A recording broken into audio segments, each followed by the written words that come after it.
This is Disney World, a place where dreams come true, where nostalgia is weaponized, where grown-ups pay hundreds of dollars to be threatened by a space wizards and wait in line to fly on the back of a large fictional bird. It's been called many things: a theme park, a cult, a lifestyle, a financial mistake. But what is Disney World, and more importantly, why is it? I came here in search of answers and a churro. I got one of those, but which one? We'll find out after this overly dramatic intro.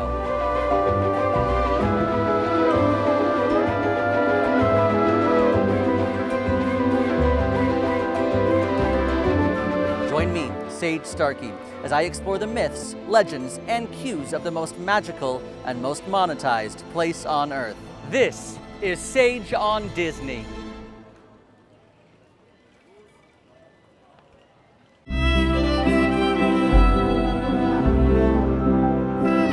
Before there was a castle, before there were rides, before there were family and matching shirts that say things like "most expensive day ever," there was a man.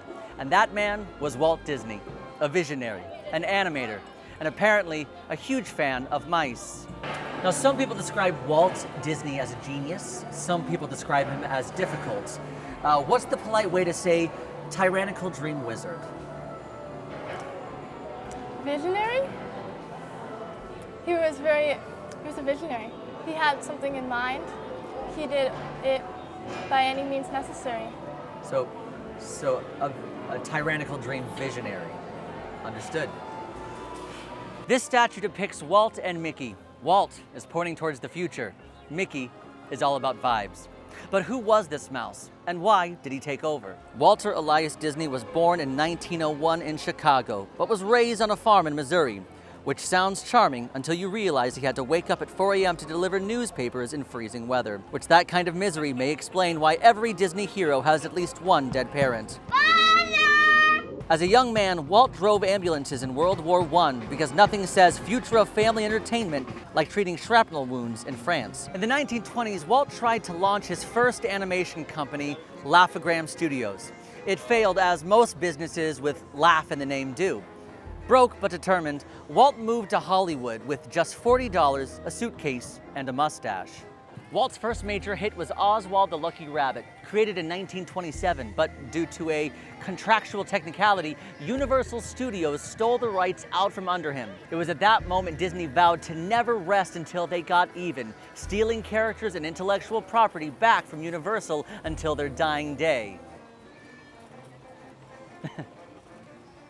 Devastated but defiant, Walt had an idea on a train ride home from New York in 1928.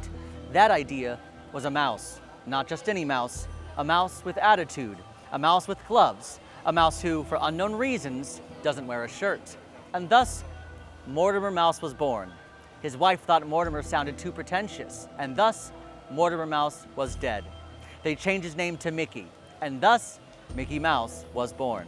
Mickey debuted in 1928 in Steamboat Willie, one of the first cartoons with synchronized sound. It was an instant hit, partially because no one had ever heard a rodent scream while driving a boat before.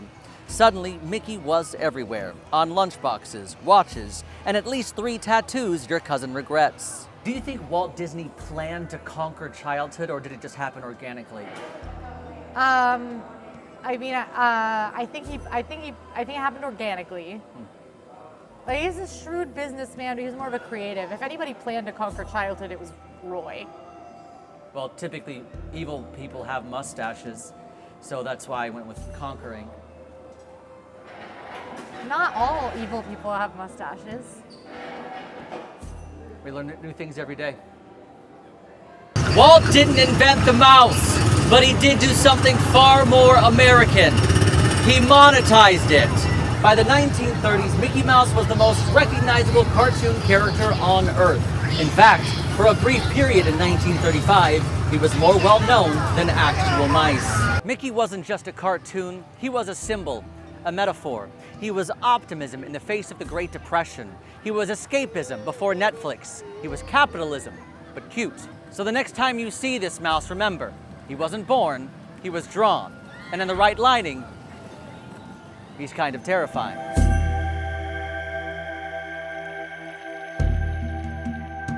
Walt Disney didn't invent the amusement park.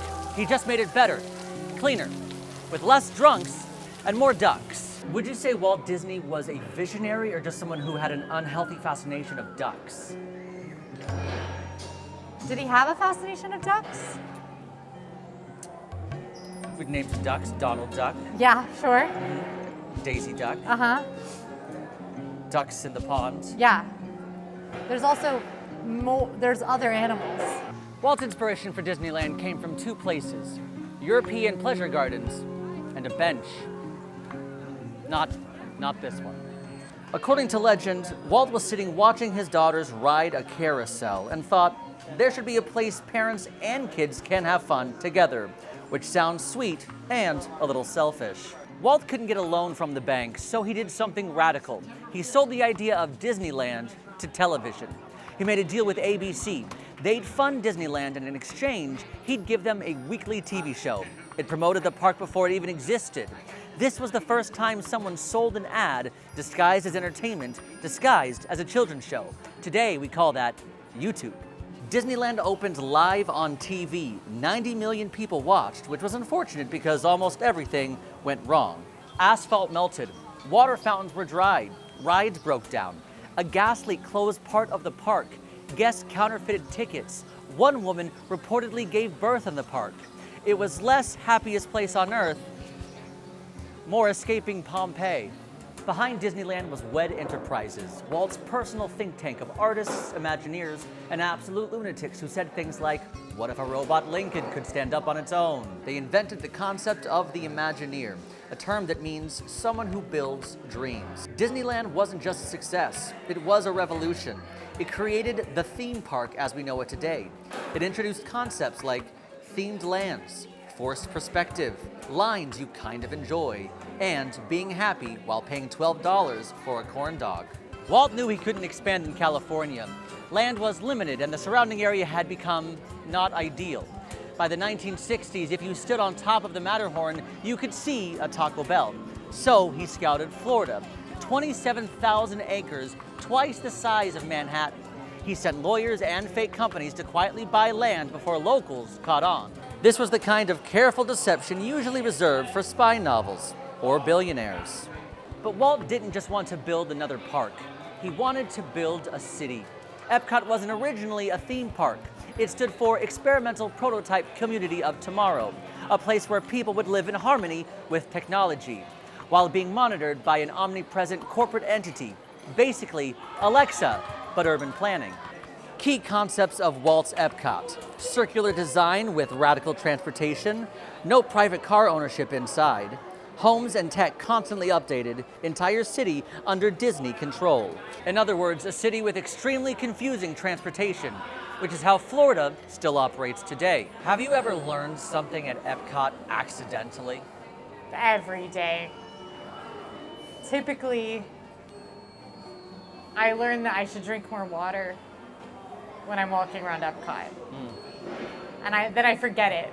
And then the next time I'm at Epcot, I learn it again. Walt died in December 1966. He never saw a single brick of Disney World laid. His brother Roy delayed retirement to finish the job. And to make sure the world never forgot who the dream belonged to, he changed the name from Disney World to Walt Disney World. Do you think Walt Disney ever regretted not naming the theme park after Roy Disney? I don't. I think that Roy Disney is the Mike Love of Walt Disney World and Disney theme parks, and the entire Walt Disney Company animation included. If you're a Beach Boys fan, you know what I mean. He carried on the name. He's carrying it on after Brian Wilson's death. But did they have the easiest time in life together? In hindsight, did Roy maybe cherish Walt Disney's presence more after he was no longer with us on this earth? I think maybe. My message to Mike Love is, don't forget Brian Wilson. He underscored your everything. And I would say the same thing to Roy Disney. Wake up, Sage. I'm sorry. I'm talking about the Beach Boys. This sentiment was moving to the world. just like how my colleagues Emma and Quincy were moved by the end of their day in Disneyland. I actually looked at her when this ended and I literally said I feel shell-shocked. We cried. I've calmed down. She's not calmed down. Okay. Construction began in 1967. They drained swamps, laid infrastructure, and installed a massive utilidor tunnel system underneath the park, so you'd never see a cowboy walking through Tomorrowland, or worse, Goofy out of context. Walt Disney World quickly became a destination resort, with hotels, transportation, and complete control of the surrounding area, thanks to Reedy Creek Improvement District, a special government Disney convinced Florida to let them invent. Disney literally made its own city, with its own building codes, its own fire department, and until 2023, its own government. Kind of like a toddler with access to your Amazon account. No rules. So that's how it began. A dreamer, a bench, a bunch of fake companies, and one mouse to rule them all. In 1971, Walt Disney World opened its gates with just one park, Magic Kingdom. It was like Disneyland, but wetter, and with a castle that felt less like a 3-bedroom house. This was Walt's dream. A bigger, beautiful, more mosquito-filled version of Disneyland. A faux medieval kingdom with a monorail and a working trash vacuum system. It was magical and sterile. But Magic Kingdom was only the beginning. Walt Disney World started with just one park. Today, it's an empire. A 4-park, 2-water park, 30-plus resort, pretzel-powered metropolis that welcomes more visitors than most countries. This is not just a theme park, it's a way of life. For some, it's a way of debt. Magic Kingdom was the first, a land of pirates, princesses, and parades that can survive rain, sun, or the occasional flying turkey leg. If Moana can control water, why can't she control the temperature in Disney World in August? I've been wondering that too. Why can't she? I'm asking you. Because she can only control water, not the weather. Elsa controls the temperature. It's the most visited theme park in the world, a place where childhood memories are made, then immediately replaced by Lightning Lane anxiety. Then there's Epcot, which has had more of an identity crisis than a Disney Channel star. Originally a permanent World's Fair, now it's becoming a celebration of food, festivals, and how many margaritas you can drink before you get to Canada. When Walt designed Epcot, was he building the future or was he just trying to make Tomorrowland jealous? Listen, Tomorrowland was a great prototype for a prototype. And it's shocking to me that I would say at this point, 2025, Tomorrowland is more futuristic than Epcot. Sage, wake up. Sure, the talking vegetables are gone, but you can still learn stuff here. Like if a purple dragon taunts a British man, then anything is possible. Disney's Hollywood Studios used to be about movie making. Now it is the movie. From Galaxy's Edge to Toy Story Land, it's a park where you step into the screen. It's a park that found its voice in lightsabers, runaway trains, and a woman who falls in love with what can only be described as a baritone wildebeest. Now, would you rather fly the Millennium Falcon or not be yelled at for flying it badly? I'd rather not be yelled at for flying it badly, but that's only because I fear wrecking vehicles.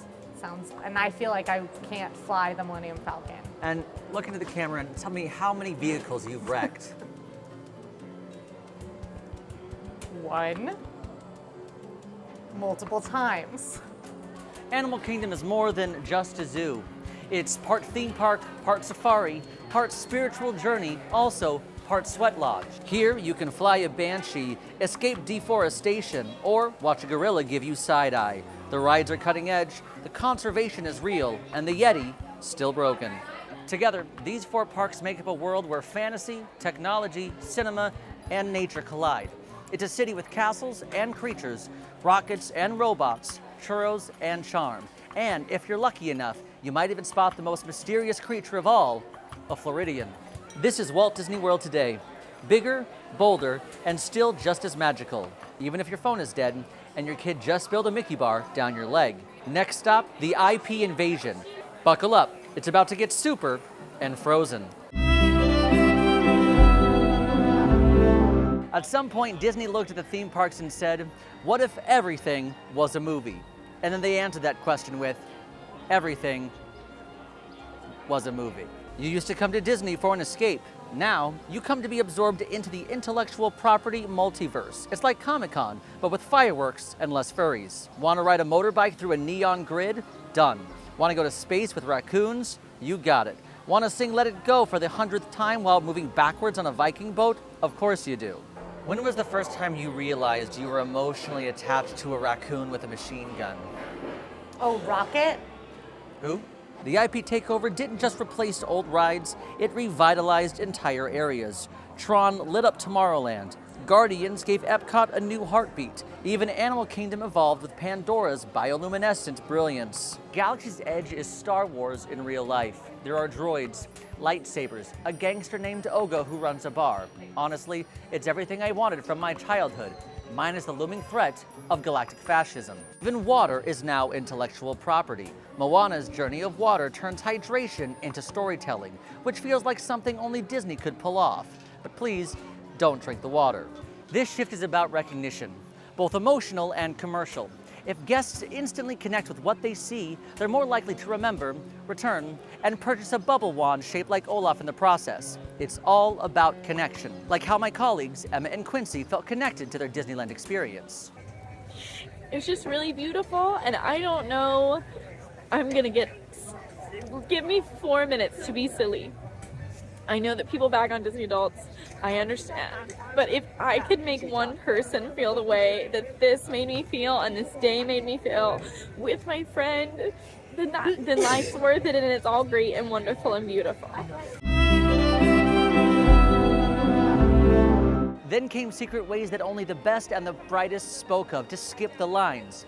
Fast Pass, then Fast Pass Plus, then Genie Plus, then Lightning Lane, and coming soon, ultra fast zippity zop zop wee look at me with bonus turbo. And the only way to access these services are your mobile device. Disney has turned ride access into a mobile game, except the prize is motion sickness, and the punishment is also motion sickness. Disney queues aren't just holding pens, they're storytelling tools. Every rope switchback, crumbling wall, and hidden speaker is part of the pre-show.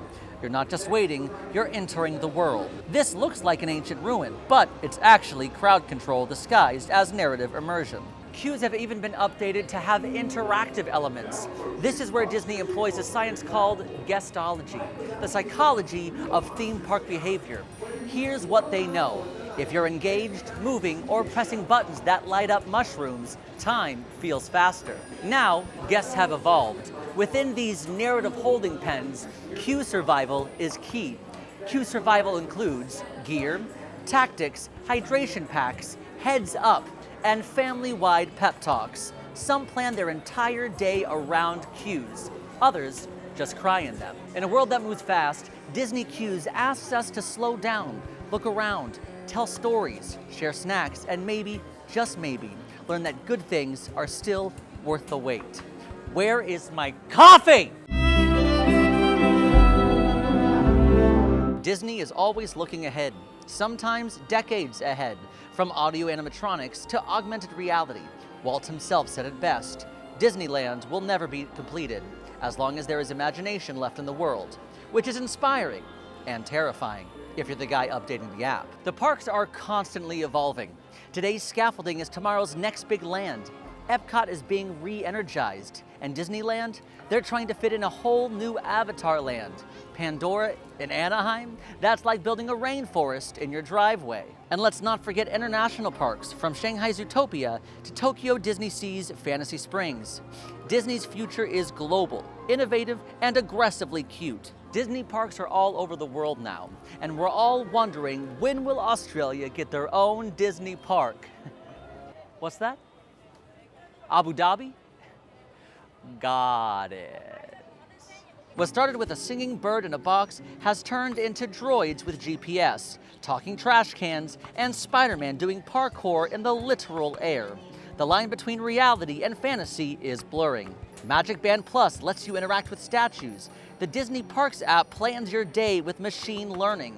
And some rumors say AI might soon help design rides, which sounds cool until a robot tries to re-theme Haunted Mansion as a cryptocurrency startup. Disney's also building the parks of tomorrow for the guests of tomorrow.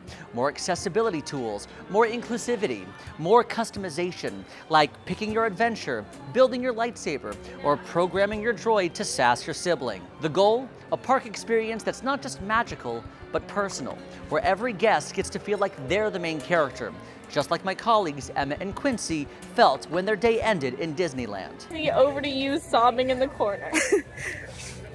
I agree with Emma. I think it's easy to look at two dumb Disney adults crying on camera and think that's silly, but that show was a rocked. And it's not just the parks.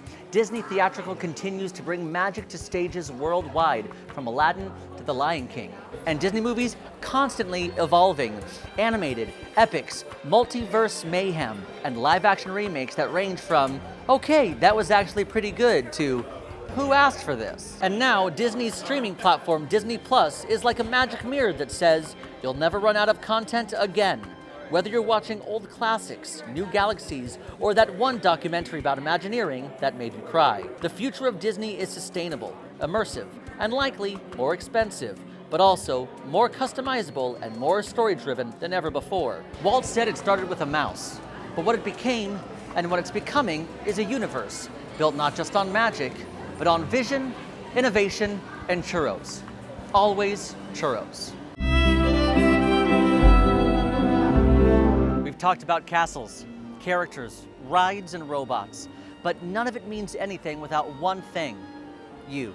Yes, you, the one watching, possibly in pajamas, possibly on the toilet. It's easy to get caught up in the tech, the trends, the ticket prices, but at the end of the day, Disney is about people, the ones who make it, and the ones who believe in it. From the janitors who draw Mickeys with water and mops, to the parents watching hilarious and attractive hosts online to help plan their trips. Every person here is adding to something bigger than themselves, which is inspiring and slightly culty. Walt built the parks for his daughters. Today, families from every corner of the world and at least 3 alternate dimensions create new memories on the same foundation. So yeah, the magic, it's not in the bricks, it's not in the apps, it's in the shared joy, the stories we tell and the ones we live. Thanks for spending time with me in the most magical place on earth. Whether you learned something or just enjoyed the churro joke, we hope you learned, laughed, and maybe, just maybe, believed. Because the most magical place on earth isn't a place, it's a feeling. It's you. And now that we've said that dramatically, it must be true. Hey, if you're still here, like this video. And don't forget to drop this secret phrase so we know you made it this far. And don't forget to subscribe for more games, tricks, secrets, tips all week. I'm your host, Sage Starkey. Stay magical and stay serious about fun.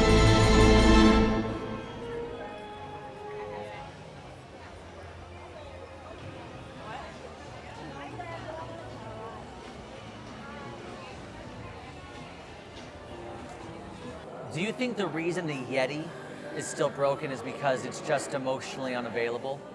No.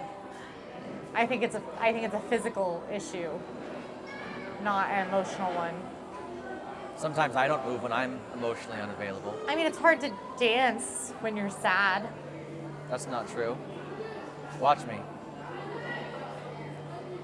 It's hard to dance well when you're sad. Touche.